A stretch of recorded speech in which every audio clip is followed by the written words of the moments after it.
My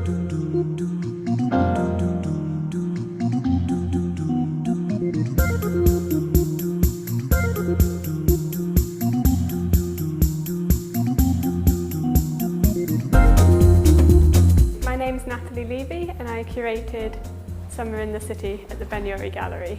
The exhibition was only really finalised a few weeks before the opening, so the artists worked really impressively quickly to make their pieces. We chose works in the collection, they're real cityscapes, because we felt, especially in light of recent events, that it's really important to appreciate London. And so they were all artists who were showing different perspectives and different areas of London, and there's lots of enthusiasm for our city, and there were also many pieces that very rarely made it out of the collection and actually onto the gallery walls, so it was a great opportunity to go into the Ben Uri collection and really investigate it and bring out these pieces alongside better known ones like the Auerbach, but to also discover artists like John Allin, who we knew very little about. I don't know what happened, but in my head suddenly a semi-detached house was a warship. But that was just very briefly in my head, and then I thought about it for a while and thought that's pretty ridiculous, and then I tried to make it out of a collage, and it's very simple, and I think it really works actually. Well, it is amazing. Here we've got a contemporary exhibition which has got 8 really exciting young artists from London. Literally 96 years after Ben Uri was founded, which was the art society of its day for Jewish artists, particularly emigrant Jewish artists.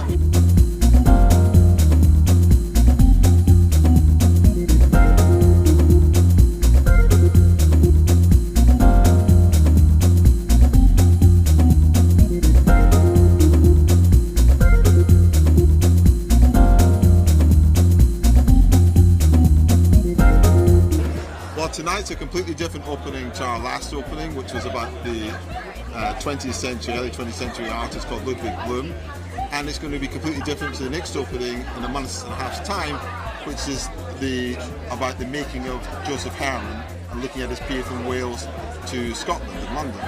And this exhibition, I think, is actually more exciting because what we're doing harnessing is we're harnessing young artists and their creativity and their interpretation against classic works from our collection. So, and it's a whole crowd. That's a whole different crowd. That's the exciting thing about Ben Uri today. We came to see Neil's painting, which is a 3D one, so obviously we really like that.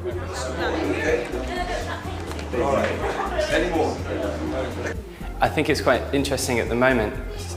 There's the resurgence of 3D, particularly in the film industry, as an idea of something that's new, and I wanted to take that as a response to the exhibition and an analogy for what people are sort of exposed to, and how the industry in particular gives this idea of the new in technology in relation to painting, because it's kind of not actually new, but it's. I was involved because I've been working a lot with 3D, and Neil came to me with this proposition about how he wanted to interpret this painting in a sort of 3D world, which is like what everything is becoming now, or they want it to become.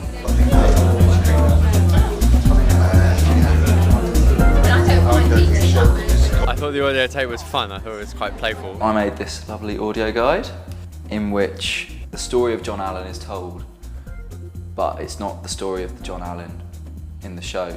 There's not a lot of information about John Allin himself. He's not a trained artist, and he hasn't got a huge biography that can be found online.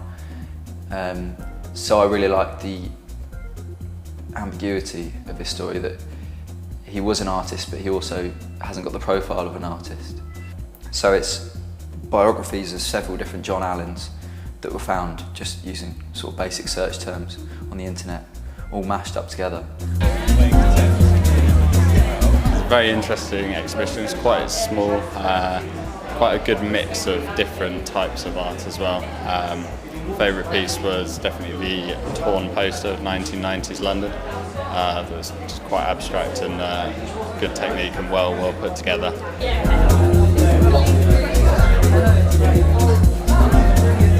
Very soon the exhibition is going to take on a generational aspect.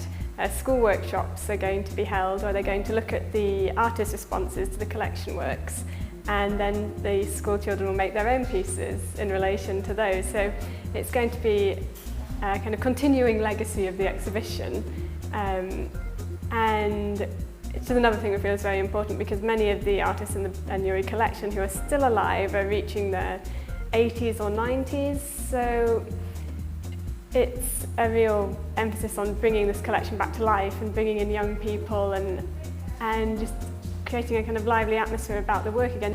I thought overall it was very engaging, especially the buildings down below. It seems like a very exciting exhibition. My paintings tend to be around the architectural structures, so I felt that the train station gave a good opportunity to transform something that I've seen into a piece of my own.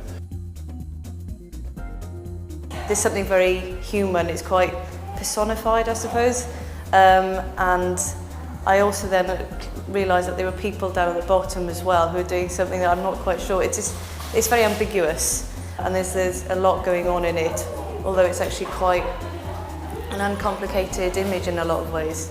So yeah, I like there was a lot of possibilities with it. It was a brilliant mix of some different textures, canvases and different perspectives and what artists perceived as London. On the whole, I think it's very, very impressive. I'm very happy with how the evening's gone and the turnout, and I think we're all delighted with the response. It's been an incredibly positive experience, and all the staff and Anna and David here, they're all great fun to work with, and I'd definitely be wanting to work with them again in the future.